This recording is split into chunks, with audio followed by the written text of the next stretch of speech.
सोलापूरमधले 4 ताकदवान नेते आज भाजपमध्ये गेलेत.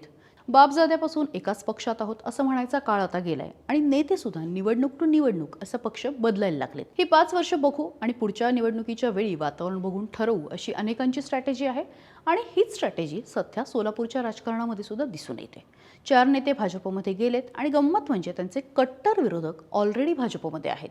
त्यामुळे एकाच म्यानात या विरोधी तलवारी कशा नाणणार हाच खरं तर प्रश्न आहे. उदाहरणार्थ दिलीप माने. काँग्रेसचे कट्टर मानले जाणारे माने खरं तर सुशीलकुमार शिंदेंचे समर्थक आमदारही झाले, पण त्यानंतर वारंवार पराभव आणि पक्षाचं दुर्लक्ष म्हणून भाजपमध्ये जात आहेत. ज्या सोलापूर दक्षिणच्या जागेत त्यांना रस आहे आणि जिथे राजकारण करायचं आहे तिथे ऑलरेडी भाजपचे आमदार सुभाष देशमुख आहेत. पक्षात स्वतःला आयता पर्याय आणून पायावर धोंडा पाडण्याइतके देशमुख दूध खुळे नाहीत आणि म्हणूनच त्यांना माने नकोत. त्यांनी कार्यकर्ते उभे केले, त्यांना धरणं आंदोलन करायला लावलं. इतकंच नाही तर प्रदेशाध्यक्ष रवींद्र चव्हाण यांच्याकडेही पाठवलं.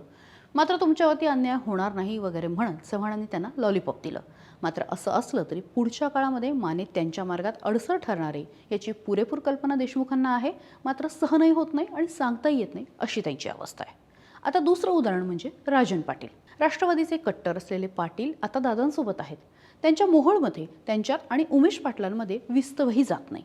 जाहीर काय आणि आतमध्ये काय दोघंही एकमेकांना पाण्यात बघतात.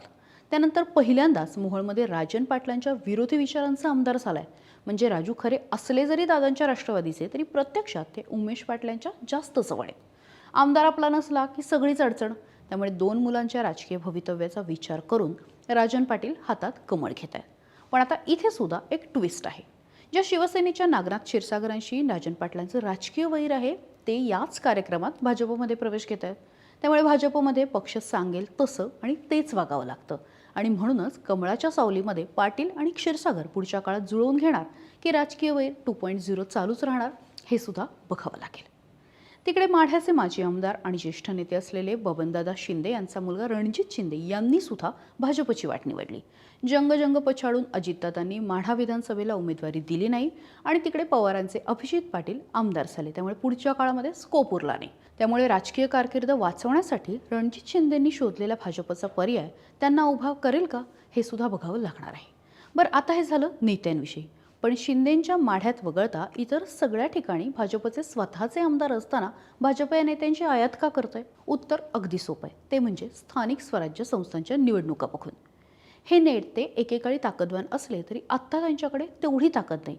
पण तेवढी ताकद नसली तरी स्वतःच्या 1-2 तालुक्यापुरती त्यांच्यात नक्कीच ताकद आहे. त्यांच्या शब्दाला वजन आहे आणि हाच विचार करून भाजप त्यांना एंट्री देत आहे.